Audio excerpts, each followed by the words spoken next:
Hello, everyone, and welcome back to a new review. Today, I'm joined by Kay. How are you? I'm good. How are you? I'm good. And today, we're going to review The Happiness of the Katakuris by Takashi Miike. I think it's from 2001, hmm and it was a first-time watch for me. Have you? So you've seen this film before? Had you seen it multiple times? Yeah, so I watched this once before, I think just maybe a couple of years ago, maybe even more recently than that. I should double check. But I actually ended up watching it twice for this review, because I started watching it and then I got busy with something else and I finished watching it and I was like, you know what? I think I'd just like to watch it all like again all the way through. So I guess technically three times. Nice. Yeah. Yeah, it was a pretty good one. I'd been wanting to watch like a Takashi Miike film for a while. I know he did Audition and Ichi the Killer. Visitor Q is another one I've heard about. Sukiyaki Western Django is another one. Um, but this, from what I like, from my understanding of him, his stuff is pretty dark in general, or like really like almost like aggressively dark. And this one has some horror elements, but overall, I think it's sort of just like a strange kind of fun fantasy, which is interesting. Yeah, I mean, I would definitely agree that Takashi Miike pushes he's edgy. He gets dark for sure. Like his movies are gory and they typically have a high body count, especially movies like Ichi the Killer, which I guess you would assume from the name, but even Audition, which is like maybe his most popular film, is also a horror film.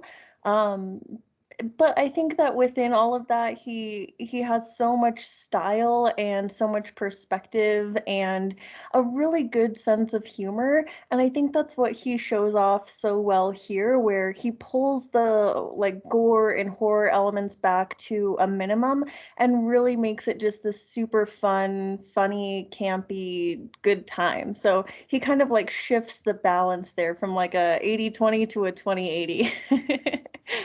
Yeah, for sure. And I thought the cinematography was kind of interesting. It has a very digital look, like an early digital look, but like I felt like it still worked. Like they something about it, they like hadn't like they worked with the color as well, and it had like this. All of it seemed to aid like the kind of kaleidoscopic feel of the movie. And when the movie dips into like sort of like almost like karaoke video moments, it works as well.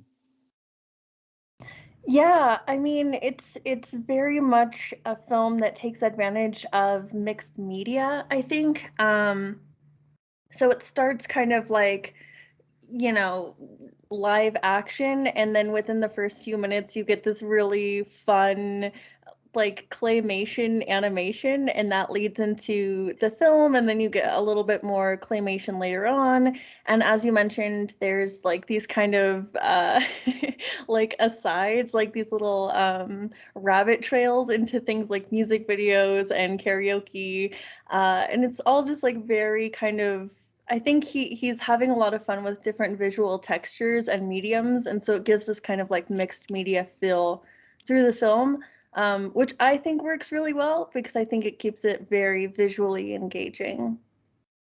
Yeah, for sure. And it points towards the end because they start with a stop motion sequence, so it kind of sets that tone from the beginning. But and then it takes a while for it to come back, but the stop motion does come back. And towards the end, there's a stop motion scene, and they start like almost becomes like South Park esque, where they start like just sticking like live action faces intermittently like on the stop motion faces, and I thought that was funny. Oh yeah, I guess I'm not familiar enough with South Park to say, but I should be since it takes place in Colorado. But yeah, I know a little bit of what you're talking about, and I think yeah, again, it's just kind of that like sort of like mixed feel where it's like all these different textures. So yeah, you get these like claymation scenes, and then you have these like intercuts of like actual faces, and it's really funny, and I think it's just like it's a film that refuses to take itself seriously at any point. So it's like the minute there's a hint of drama, they find a way to break it. And I think with that ending scene, I mean, it's very over the top, but it's still a little bit dramatic. And so it's like, how can we interrupt this? And I think that was a really fun way of doing it. Well, I liked how ridiculous it was in the ending where like the grandpa Yeah. is like saving the dog and he's like, "Give me your paw," and it's like this little like stop motion dog running and it's like leaping into the air. Yeah, give Um, me your paws, Poochie. and like the volcano goes off and it's like all of them like flying through the air and like the dog flying through the air, and I just thought it was Yeah. funny. The whole Yeah. movie is super ridiculous, and I think that it you kind of like you mentioned it, like it kind of circles back on itself with different little bits, like the claymation and karaoke and stuff, but it's really just kind of like there to have fun, and so I don't think that there's necessarily any like narrative structure that it's trying to maintain. I think it's just kind of like all of these little bits that he sewed together into this horror story, this like haunted house story, and I think that's really fun. Um, but yeah, so I'm kind of curious, like, did you say that you've watched some of his other films, or you're just familiar with him? I'm familiar with him from hearing about him, but I haven't. This was the first movie I'd seen of his like all the way through. Oh, no So way. Okay. mhm. This is a very interesting entry point. Curious. Yeah, because like I mentioned, it's definitely much like goofier, much funnier than a lot of his stuff. I mean, things like Ichi the Killer are still like very camp and funny and stylish. And Audition is a lot more restrained, but it still has those kind of like elements too. But yeah, so this is interesting. I was gonna ask what you thought about how it would compare to the other stuff you've seen, but this is fresh. So let me ask then, how does this compare to what you like expected? Does it feel like I'm just kind of wondering what your thoughts are on him as a director after seeing this, I guess. Well, I know that he tries a lot of different stuff, and he's very like I think he directs like he'll direct like several movies in a year. So I know he's willing to just like do like whatever and experiment with all kinds of different things. But I think I Mhm. had read about it, and so it kind of met a little bit what I was expecting. Um, but I was surprised. Like it's not like there is horrific stuff that happens in it, but I don't know if I would call it a horror film per se. Um, it's sort of just it defies genre entirely almost. Yeah, I would agree. Because it is doing so much. It almost feels like little skits or sketches within itself sometimes, where it will just completely turn and become something else. Like early on, I mentioned, like even in the introduction to the film, the way they kind of like bring you into the story is by switching to this claymation bit, and that is like very kind of silly and confusing and doesn't really cycle back around aside from setting up the concept that like this I was demon disappointed that the little is. creature didn't come back. Yeah, so you're supposed to kind of get that this like little creature demon imp thing is bringing bad energy and like haunting their house basically. Mm. Which is like a bed and breakfast style inn, and it's like set in the Japanese mountains, and this was kind of like inspired by The Sound of Music, so it has this very You can definitely feel um that at the end, and I was gonna bring that up. Yeah, the visuals of the end, and then all the like in the field dancing around. Yeah, definitely. But I also think that like his whole concept is kind of tied to making fun of that sort of content though. Because his whole thing is like it's like making fun of these Japanese slice of life dramas. As somebody who, grew up on a lot of like manga and anime and, all this kind of stuff, like I see a lot of what he's kind of poking fun at. So every part of the film is like a satire. And like I mentioned, like it refuses to take itself seriously. It's always interrupting its bit with another bit. Um, So it has this like really great energy and movement throughout the film. It's 2 hours long, but you don't really feel that. Like, I will admit there were a few stretches here and there where you kind of are like, oh, okay, like where are we at within the story? But overall, it really moves. But yeah, so it sets up this kind of like haunted house story with this family running a bed and breakfast in the Japanese mountains, and they get into all of this, all these different misadventures and troubles because there's like an evil presence there. Yeah, it just sets up a lot of situations for fun and making fun of like overly sentimental content, where it's like they're this very sweet family living this very like pleasant, unassuming life, and like they just want to give people the best bed and breakfast experience. And so it's just like making fun of that whole idea of it, while also kind of praising it. So I don't know, it's just really fun. It's lighthearted all the way through, even though there are like 6 deaths and they're all really gory. Yeah. Yeah. It actually, like, this is gonna seem like a dumb comparison, but it kind of reminded me of Parasite, like just even in the way the plot plays out. Interesting. I haven't seen Parasite since it came out or close to then. Expand on that. Well, I mean, you could almost recreate the poster of Parasite with like the family. It's like you could do that with the Katakuris. Uh-huh. And like even the way that, I thought it was weird the way the ending plays out. It reminded me of the scene where the guy, like in Parasite, where the guy that's like trapped in the basement, like comes running out with a knife and like stabs the daughter. But Yeah. in this you have the son gets stabbed, but he doesn't end up dying. It's like a kind of a fake out, but it's still the way that played out reminded me of Parasite as well.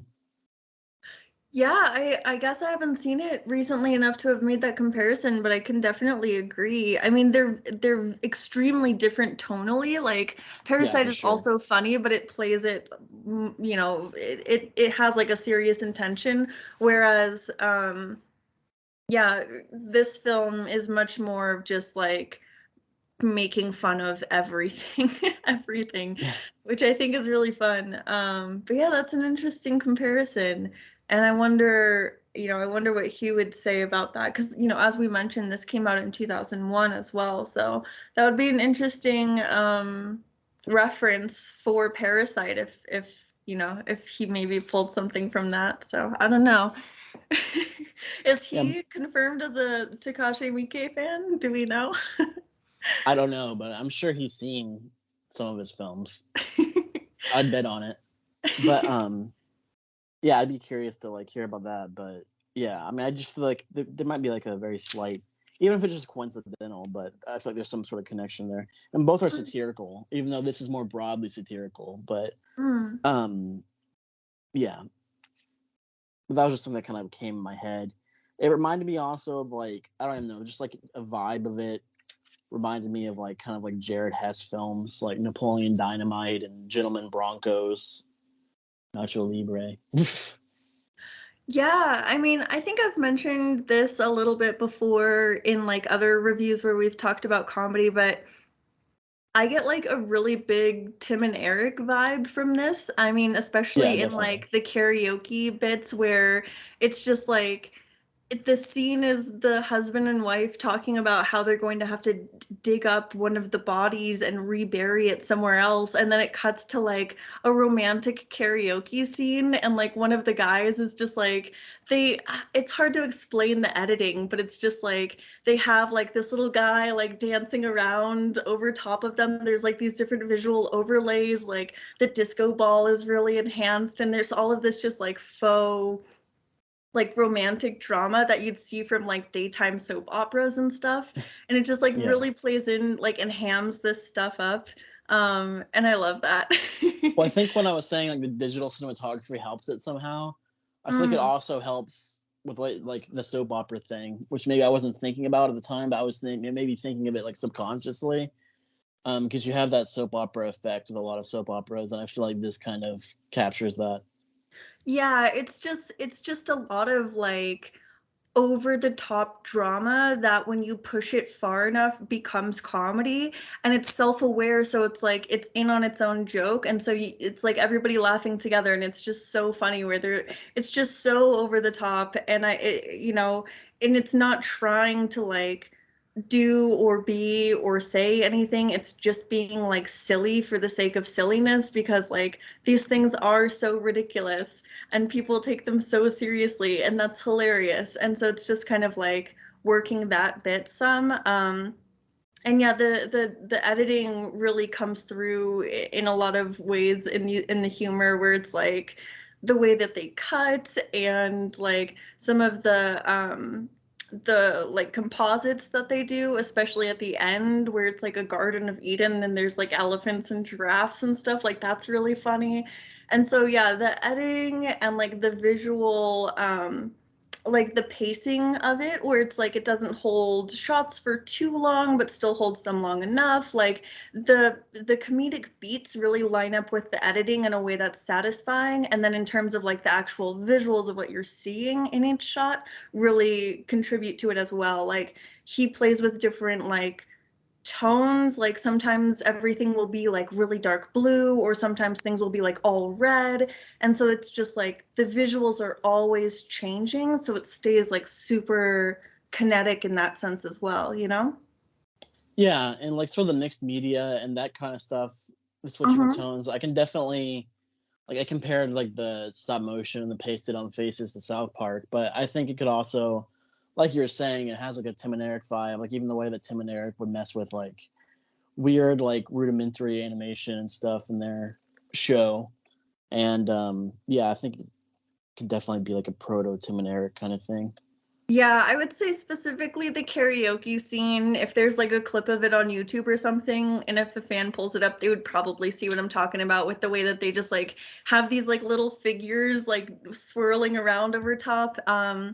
And also earlier on in the film, like part of the plot of the film is they're running this like little inn in the mountains, and all of the guests who are staying with them end up like just dying of various circumstances. So the first guest they ever get dies, and when they discover the body, it like shifts into this like hyper dramatic all blue, like it's hard to even describe. It's like a dance sequence almost, and there's a lot of dance sequences in this, which are very funny. But it's like there's one guy and he like throws his arms up and he's like whirling around and like spinning around, and he's like, "Oh my god!" And it's just like it's so silly, and it reminds me a lot of like Tim and Eric, where just like they would like grease their faces up and just like be goofy, and it's just like that kind of like just refusing to take yourself seriously kind of thing, and I just love that. So that's the kind of comedy that I would relate it to, and also things like, I don't know, I've mentioned some other absurdist comedies before, but I actually haven't seen like Gentlemen Broncos, and I forget the other one you mentioned, but I should add that one to my watch list. Gentleman Broncos is kind of underseen, but it's all right. But Nacho Libre is definitely a classic in my mind, at Oh least. yeah. So I feel like Nacho Libre has a bit more of like a slower pace. Was it just in terms of like the style of comedy, like the way it's Well, I written, don't know if I or? would directly compare it to Nacho Libre. It's just sort of like Jared Hess's overall style, I guess. Like I feel like he has a lot of like brightly colored stuff and like sort of the comedic vibe and like just sort of a tone of it and with mixed with the visuals. Yeah, definitely. It is definitely about the vibe. Like it's just so, I don't know. It's like you can't go into it expecting, I feel like I'm repeating myself, but just expecting it to be serious in any way. Like it's not trying to do anything. It's just like for laughs. Mm-hmm. And I think it does it really well. But then you still get a little bit of story. You get a little bit of emotional payoff. You know, you do get to know these characters. Like there's still like some substance to it, but it's not trying to like be anything more than just a joke. And I really appreciate that, you know? Yeah, for sure. Yeah, it was definitely a good watch, a good first time watch. I mean, it's interesting. I feel like most people, their first Takashi Miike movie would be Audition or something, but I think it was a Mhm. good first one. Yeah, I think Audition was my first one as well, but I didn't really know who he was as a director, so it didn't really kind of contribute toward my understanding of who he was at all. I think, when I finally kind of started to investigate him as a filmmaker, I, almost didn't consider myself as having seen that because I didn't watch it in the context of his perspective, which can change a lot, Uh, but yeah, he's interesting, and I would also, I mean, I haven't seen a lot of his films. He's made over 100 films, though. Granted, a lot for TV, but still, he's made a substantial amount of like commercial films. And the only other one that really jumps to mind as being close to this in style is Sukiyaki Western Django, which Yeah, I for sure. think was co-produced or co-written or something by Quentin Tarantino. Well, I think he just produced it and then like acted in it. Yeah, so he definitely like had a bit of a thumbprint on it though. So that can kind of give you an idea for the style of vibe because I feel like, QT is a little bit irreverent with his comedy too. I mean, his stuff is always like very pointed, but it's still a little bit silly. Mhm. And that carries through to this. So, that pairing makes sense. But yeah, I don't know. What else? What else stood out to you about this film? Because there's a lot in it. I mean, it's 2 hours. It's very dense. Well, I just found it to be an interesting sort of just grab bag of stuff. It's funny you like compared it to Quentin Tarantino, and I should have thought of that because he is like in Suyaki Western Django. But if you think about Quentin Tarantino's style, like especially like Kill Bill, the sort of the way it jumps around, like the action, like the intense sequences, the intense like gore sequences, the like bright colors mixed with like serious moments. Like it is actually, the more I think about it, pretty similar to the tone of this. Yeah, I mean, I agree. I think, I would be curious to see what just like a full-blown comedy would look like from Quentin Tarantino because he hasn't really just made like an absolute comedy, has he? Well, I think all of his movies, I Well, almost they have think, like comedic elements, but you wouldn't say like, "Oh yeah, my favorite comedy is Kill Bill." You know what I mean? Like, yeah. Well, I think the right? closest he gets is maybe Pulp Fiction. I mean, it's still weird to call that a comedy, but That's true. Yeah, and um, that even still like is a little bit more serious and it's a lot heavier. Like, I mean, Happiness of the Katakuris, like it has like very dark elements, but it's never serious about them. Like it never lets anything be real. And I think that's one of its great strengths is that anytime anytime it even borders on like touching reality, it finds some way to like sidestep that, whether it's like visual change or like breaking into song. Like for instance, when they're burying a body and the dad is shown like literally digging a grave in the woods, but the whole focus is on like the mom and son doing this like over dramatic dance together, and it's just like always distracting from itself, which I think is very different from Quentin, my buddy Quentin, from Tarantino doing things, where it's like he's using comedy to bring levity to something that's like very visceral and gory and serious. Whereas like this is just all levity. You know what I but I mean? wouldn't even say that he's doing it just for levity. I think he dips into like extended sequences of just comedy in a lot of his movies. Um, Yeah, I that makes me think of like oh my gosh, this is gonna sound like such I'm gonna sound so dumb, but like what's the Nazi one? Inglorious Bastards. Yeah. The Nazi one. Yeah, Inglorious Bastards I think was very funny and Mhm. very kind of like satirical because you have to be when you're handling that kind of material. Well, Once Upon a Time in Hollywood has a lot of comedy in it, I think. Mm, Um, I've it, only it, seen the, that one once. it's weird because it has a strange tone. Because I think there's a lot of comedy, but it also dips into this almost like, I don't know how to explain it, but like almost like slow cinema, like just living in like the minutia, like because it's like a period piece, and you're just kind of exploring the minutia of the '60s. I think that's something he's trying to do, but he mixes it with comedy. Like there's a lot of comedy in that movie. Yeah, I mean, he got to live his Hollywood fantasy, and I love that. And I think, Yeah. but no, I think it's also very funny. I should rewatch that, because yeah, I think I've only seen it once, and I enjoyed it. But I know some people who love that movie, and so I feel like I should give it a more serious watch. Yeah, I'm a Yeah. big fan of all of his movies in general. I mean, I know it's like a typical person to love, but I can't help but I mean, his movies are just awesome to me. But I can definitely, I mean, especially seeing as he worked with Takashi Miike on Suyaki Western Django. I mean, he's obviously a fan, so I'm sure he was influenced by him to some degree. Yeah, I mean, you kind of have to assume, and I can't imagine he wouldn't be, like, especially considering, he's been in the biz for so many years. And QT's always pulling from these archives of, kind of counterculture Asian cinema, and or I don't know. I'm talking like I know what I'm talking about. Making it up. No, I know a little bit. But yeah, it would make sense that he's pulling from that kind of thing, and that they've collaborated. And yeah, I do hope that you explore more of Miike's films, because he's done so much stuff that's just, I don't know.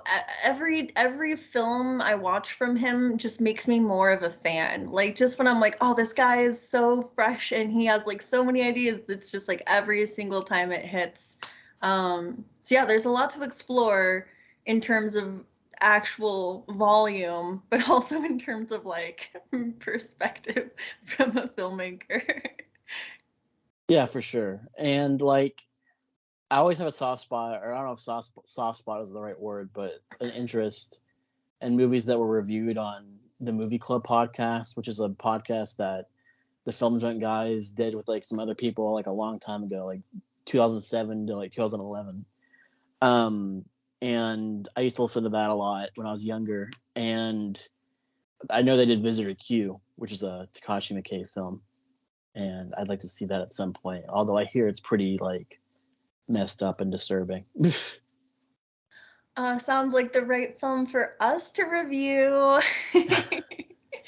Yeah. Yeah, I could vibe with that. I mean, I feel like a lot of Takashi Miike's films could be described that way. And, he is kind of a divisive figure for some. I was actually hanging out with some friends of mine the other day, and, we were sitting around, and I just kind of tossed the conversational ball and was like, what do you guys think of Takashi Miike? And surprisingly, without incentivizing this film in particular, a lot of people brought up this film, The Happiness of the Katakuris, because it's such a nice break from a lot of his like heavier, not like thematically heavy, but like gory, heavy, blood on the walls kind of stuff. And just dark and sort of sadistic.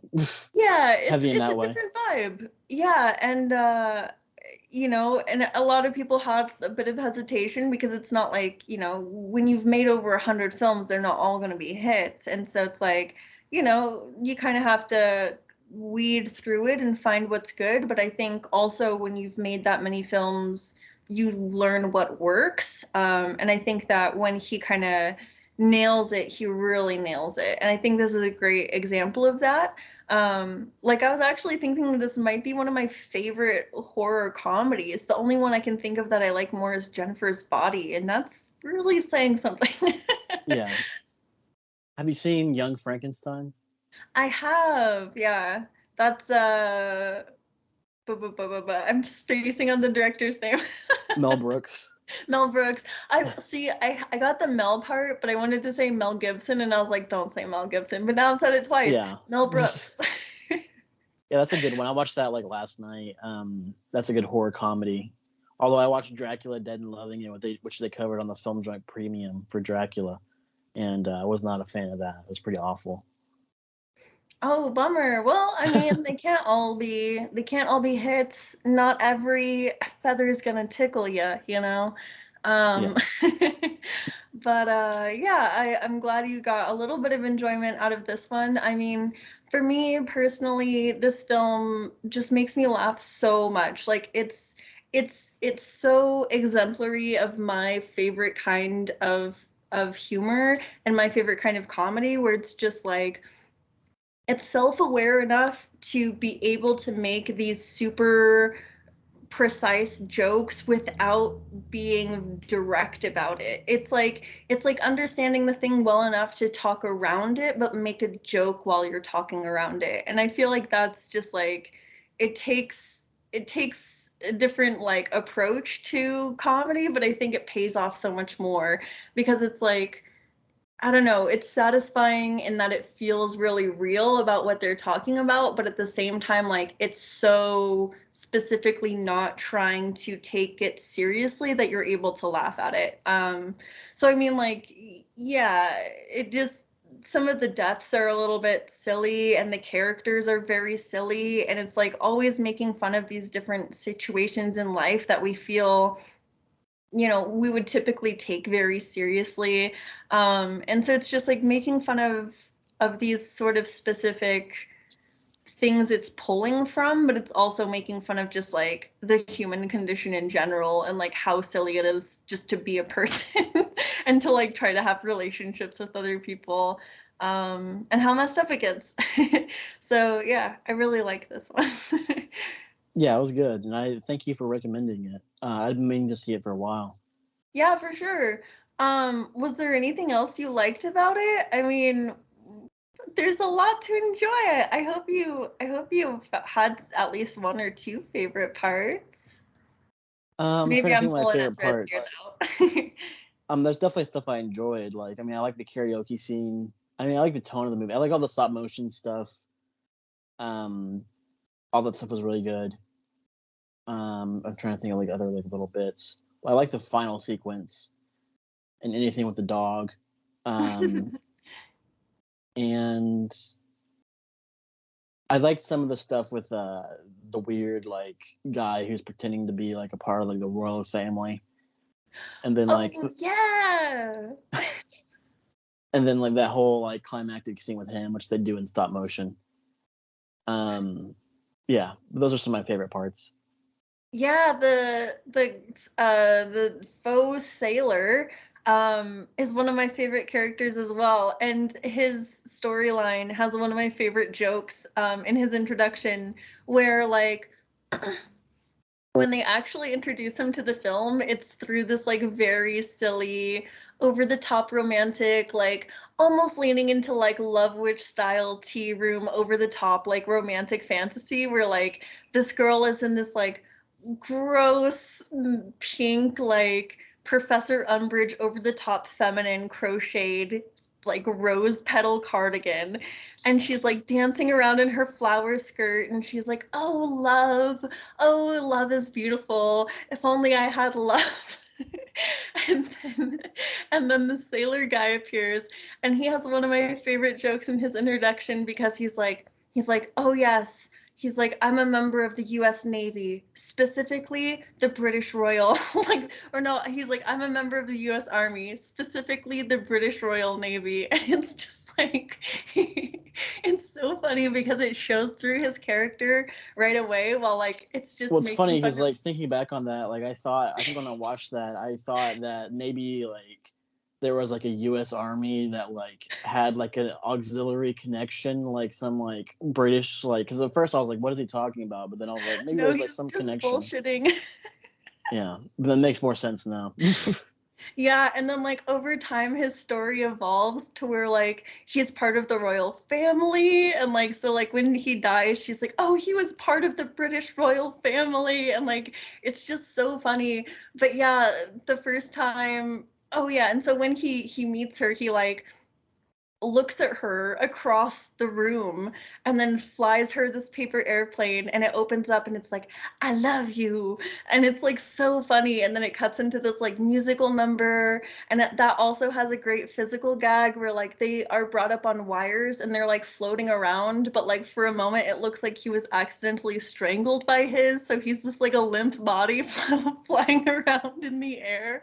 It's just like that kind of like, it's like this physical like slapstick humor, but it's also this like very smart like lampooning of like this hyper sentimental daytime drama that's also reflective of life. So it's just, I don't know, that whole storyline is hilarious. Yeah, you brought up And the Love Witch. It does kind of remind me of that too. There's definitely similar vibes there.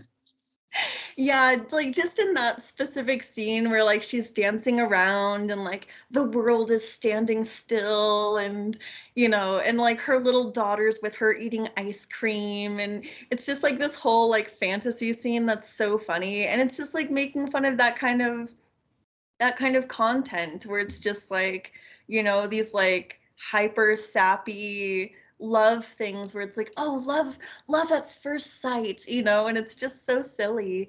And then later he like calls her and he's like, oh yeah, I'm flying over Iraq, and there's like gunfire and stuff, and he's like playing it from a pre-recorded tape recorder and making up this whole story that he's like in a war zone. It's so funny.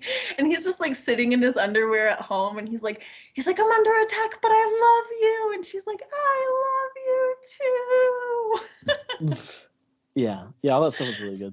Not to recreate the whole movie, but I just love those scenes so much. I think it's so funny. And that sort of like over the top acting and comedy is like throughout all of it, where it's just so extra.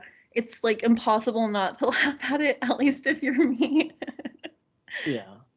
I remember this like the first time I heard about this movie. Maybe it wasn't the first time I heard about it, but it was definitely early on. But I went to the Alamo Draft House, and the one I went to used to have this series where people would bring movies and like try to pitch them to the audience, and the audience would like vote on what they were gonna see. Oh, cool. And which was awesome. But it sort of got gamed by people. Like there was like some group that like brought like there was like a group of like 18-year-olds, and they like brought like a bunch of friends, and they went to the Red Box and rented Fury with Brad Pitt, which was like new at the time. And then we're like, they pitched Fury, but because they had a bunch of friends with them, they like voted on it and it won. But I think the programmer like just threw away all those votes and like just said that something else won, and that was a good memory. But at that same event, The Happiness of the Katakuris was pitched by somebody. I remember that. Was it a good pitch? Oh yeah. They didn't. Well, we didn't actually end up because like I said, like the Fury won, and I only found this out years later by talking to the programmer. But he just sort of like, because he didn't want them to win because it was just ridiculous what they were doing.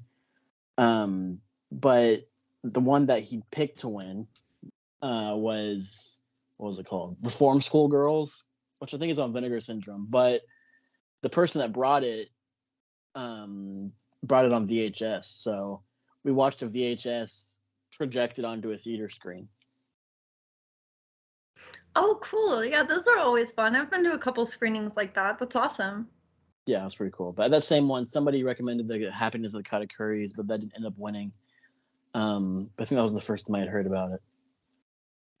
Bummer. Well, it's nice to know someone else out there is rooting for this film, pushing it. I think as much as it's like very beloved by a lot of people who have seen it, including myself, it's also like so underseen. And I feel like it should have more of a cult following, especially considering how prominent of a director he is. I'm surprised more people don't talk about this film more often. So like I personally will take on the mantle of championing this film because I think it's so great. Like even just yeah, I was just thinking of like some other things that I love about this film, and just like at every opportunity it tries to be funny, and I love in like the sound editing and stuff too, like the sound effects are hilarious. Like I was just thinking about the climax and conclusion of the Richard storyline, and how like when he has his kind of like showdown with the patriarchal grandfather guy, he has this piece of wood and like bonks Richard on the head, and it like actually makes the bonk sound effect. It's like bonk. It's so funny, and it happens a couple of times. And there are a few other instances in the film too. I think at the beginning of the film, he like throws a stick in the air and it hits a bird out of the air and it makes that same sound effect. And it's just like all of those little touches too, where it's just like so silly. It's like it's like they use like kazoos and like things like that. And I just love all of those little details, and like the music's very silly, the dancing's very silly. Every storyline is just, yeah, it's so goofy. Yeah, so much fun. Yeah, I definitely think it's a lot of fun. I think overall, I mean, I liked it, but I think I gave it a 3.5 out of 5. That could definitely go up on a rewatch, I think. Aw, But fair enough though. well, yeah, I think it's a good rating. I mean, it's just like sort of because there's some stuff like it didn't like come together in my head at some points, like sort Tell of me like about that. it made more sense thinking back on it. Like I would get confused during certain scenes, but thinking back on it, it makes a lot more sense. But yeah, it could definitely go up on a rewatch. I just sort of 3.5 is just like a rating. I don't know. It's like an introduction. I don't even know how to describe it, but it's just what I'm feeling. But Yeah, fair enough. yeah, but yeah, I could definitely go up on a rewatch. But what would you give it? Yeah, I mean, I give it 5. I think it's a great film. Part of me was even very briefly toying with throwing it in my top 4 on Letterboxd. If not for a while, maybe just for the spooky season. But I think it's great. It just makes me laugh. Like I said, I kind of watched it essentially twice over the last few days, and I could watch it again right now. I think it's just so funny and a lot of fun. So yeah, 5 from me. Maybe a 6 out of 5. Maybe I'll go up on my rewatch too. But now I'll go for a very solid 5. Nice. Yeah, Yeah, I'm glad you recommended it. It was a fun watch. good. And yeah, I think that's about all I have to say about it. But did you have anything else? I mean, I feel like I could honestly do a full commentary on this movie because every part makes me laugh, but then the commentary would just be like, isn't that part so funny? Yeah. No, I think it's great. It has a lot to offer. It's always working a new bit. It's always, keeping it moving. I appreciate that. It never lets you kind of get bored, and I appreciate that with a comedy, because sometimes comedies get too burdened by like their central bit, and they're so stuck to adding to the central narrative and resolving that narrative that it can get a little bit tired, because you're constantly having to try to write material to fit this one thing. And I think that one of the great strengths of this movie is the fact that it's very specifically trying to throw all of that out.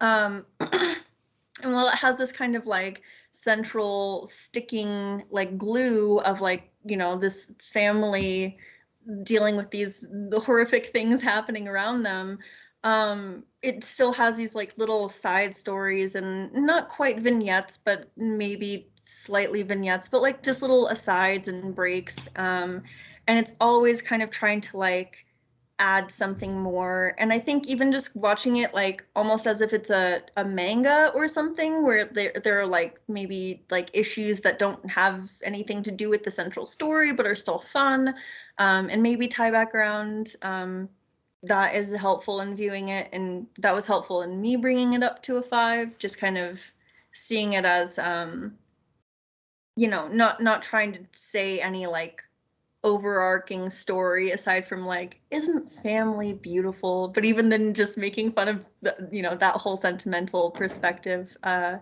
yeah, I don't know. I'm just rambling, but yeah, I really like this film. I feel like I could go on and on about different things about it, but yeah, at the moment, nothing else is coming to mind, so probably a good place to wrap then.